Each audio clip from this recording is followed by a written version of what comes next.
티베트 불교 수행 이야기. 석혜원 스님. 지금도 눈을 감으면 법상에 오르신 달라이라마 존자님의 청하고 그윽한 그리고 경전을 많이 읽으신 공덕으로 어느 날부터인가 아무리 오랫동안 법문을 하거나 경전을 큰 소리로 하루 종일 읽어도 시종일관 변함없고 힘있는 목소리로 변했다는 존자님 특유의 그 쩌렁쩌렁한 목소리가 가슴 속에 울리고 수많은 군중들의 법에 대한 신심과 헌신으로 가득 찬 법회의 감동이 떠올라 가슴이 벅차오른다. 나의 티베트 불교와의 인연은 강원 가기 전으로 거슬러 올라간다. 불교에 대해 전반적인 넓은 안목이 없는 초학자다 싶었는지 강원에 입학할 때쯤 인연 있는 비구니 스님이 어느 비구 스님을 뵙도록 안내해 주었다. 그 비구 스님은 오롯이 제 방에서 20년 넘게 참선 수행을 한 후 윗바사나 티베트 수행 등 다방면에 걸쳐 다양한 수행 경험과 교학적으로도 풍부한 지식을 두루 겸비한 분이라고 하였다. 스님의 첫 인상은 소탈하면서도 편안했지만 무언가 상대를 꿰뚫어 보는 듯한 맑고 예리한 눈빛이 인상적이었다. 같이 간 비구니 스님이 곧 강원에 갈 초학자인데 좋은 말씀 한마디 해달라고 청하자 대뜸 하시는 말씀이 강원을 마친 후에 기회가 되면 꼭 티벳의 스승님들을 찾아가서 수행할 것을 권하셨다. 하지만 그때까지만 해도 내가 티벳에 대해 아는 거라곤 티벳에서의 7년이란 책 한 권 읽은 것이 전부인 상태라서 티벳이라는 나라가 내게는 너무 멀게 느껴지고 낯설어서 크게 마음에 담아 두지 않았다.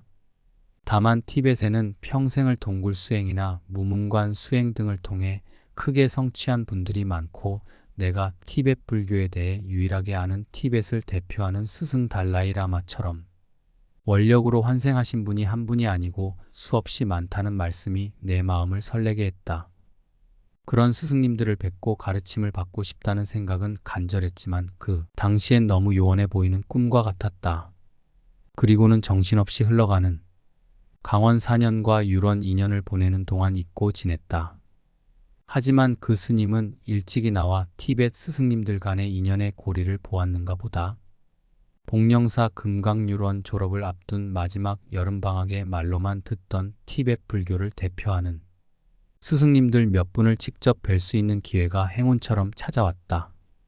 나는 항상 수행함에 있어 선지식 발언을 해야 한다는 것을 잘 알고 있었기에 나의 근기에 맞게 나를 이끌어줄 나롯바에게 띨로빠와 같은 그런 스승님 뵙기를 간절히 발언해왔다.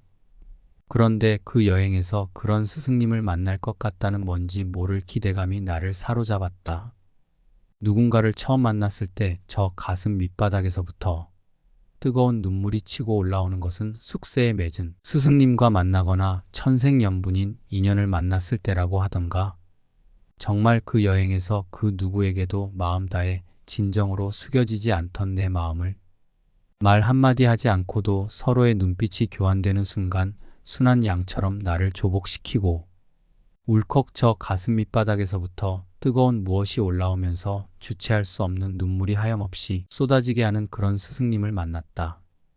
북인도 달람살라에서 동남쪽으로 차로 2시간 거리의 칸그라에 위치한 길상한 마을이란 뜻을 가진 따시종, 그곳에 자리 잡은 캄파카 사원의 수장이신 캄툴림포체와의 만남. 아, 이것이 숙세의 인연이란 것인가.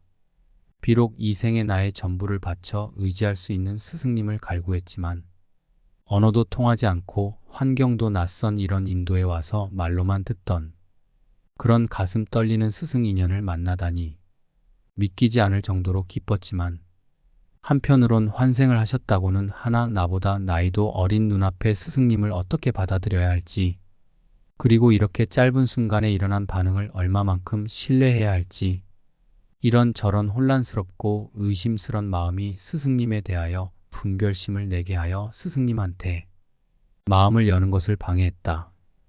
그러나 이 혼란스런 마음은 티베트 불교에서 최초로 환생 원력을 세우셨다는 17대 까르마파 존자님을 친견하고 나서 불식되었다. 나의 혼란스런 마음의 자초지정을 들으신 까르마파께서 잠시 선정해 드시더니 나의 한국 불교와 티베트 불교와의 인연에 대해 말씀을 해주셨다. 그 후 유론 졸업을 한 달여 남겨놓은 어느 날 기도하는 중에 스승님 곁에서 딱 100일만이라도 정진하고 싶다는 열망이 날 사로잡았다. 그 당시 나는 인도라는 외국에 나가서 수행할 여건이 어느 것 하나 갖춰지지 않은 상태였다. 그럼에도 불구하고 그 발언은 너무나도 간절했다. 티베트 불교에선 스승님에 대한 믿음과 헌신의 마음이 순수하고 간절하면 반드시 스승님의 가피가 따른다고 한다. 티베트인들은 이 믿음을 목숨처럼 여긴다. 이런 믿음의 방식이 내게 낯설긴 했지만 그때까지도 나는 스승님과의 인연을 반신반의하는 마음이 저변에 있었기 때문에 이번 기회에 그 인연과 스승님의 가피라는 것을 한번 확인하고 싶은 마음으로 기도를 시작했다. 그런데 기도 시작하고 나서 얼마 지나지 않아서 정말 누군가 요술 방망이 한번 휘둘러서 요술을 부린 것처럼 성수기라서 이미 모든 예약이 끝난 비행기표가 마치 나를 위한 것처럼 내가 지정한 날에 딱 한 장 취소되는 등 비행기표와 수행할 공간, 생활비 등 모든 것이 단시간 내에 저절로 이루어졌다. 오직 수행에 대한 열정에 사로잡혀 이렇게 겁없이 감행한 낯선 이국 땅, 낯선 스승님 곁에서의 수행은 처음에 100일을 작정하고 갔는데 3년이라는 행복한 시간으로 채워졌다. 캄튠림포체 법문. 무슨 수행을 하든 우리 자신에게 속지 않는 것이 기본이다. 내가 무슨 목적으로, 무슨 의도를 가지고 이것을 하느냐가 중요하다. 내가 남들보다 낫기 위해서 수행을 한다면 법이 법답게 갈 수 없다. 온 우주를 공양 올린다 해도 나를 위해 한다면 선업이 아니다. 인신보배, 내가 얼마나 계율을 잘 지키느냐. 인이 적기 때문에 사람 몸 받기가 어렵다. 숫자의 측면에서도 스승이 있는 것, 도반이 있고 수행할 공간이 있는 것, 진정한 법을 얻고자 하는 바람이 있는 상태, 인신보배를 갖춘 상태는 매우 힘들다. 인신보배를 갖춘 사람이라도 언제 죽을지 모르는 무상함이 있다. 죽음의 인이 많다. 한 달씩 명상, 관찰을 해봐야 한다.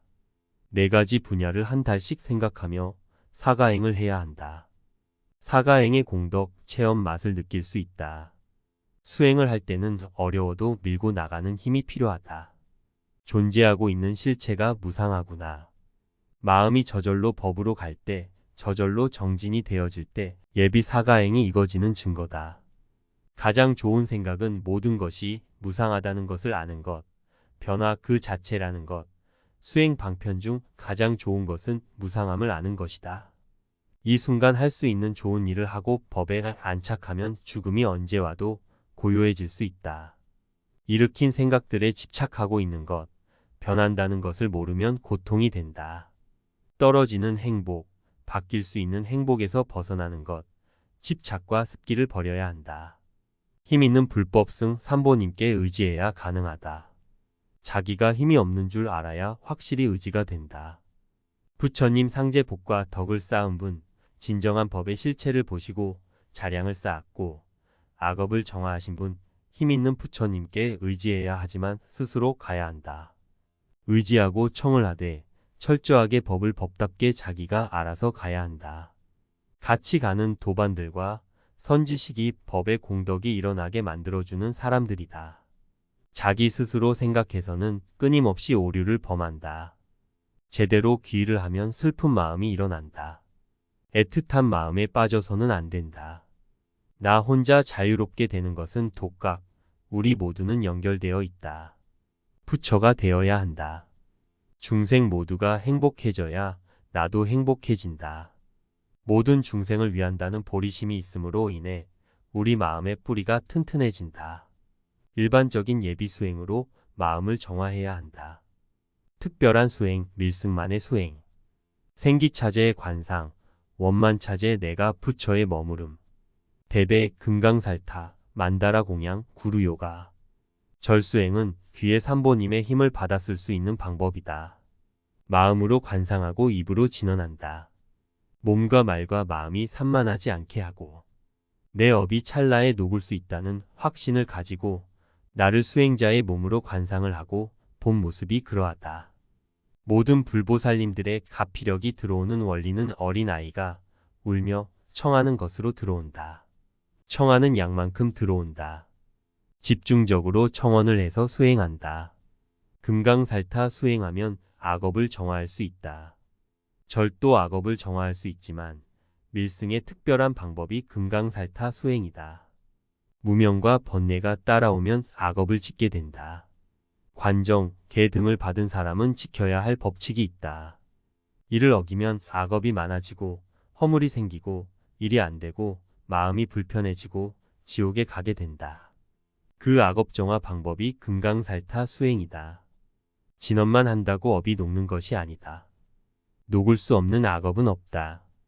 그러나 조건이 갖추어져야 한다. 첫째, 완전한 참회가 일어나야 한다. 둘째, 타인 부처님 앞에서 맹세를 해야 한다. 셋째, 진언하며 관상해야 한다. 부처님 감로가 들어와 까만 물로 나갈 때 악업이 정화된다.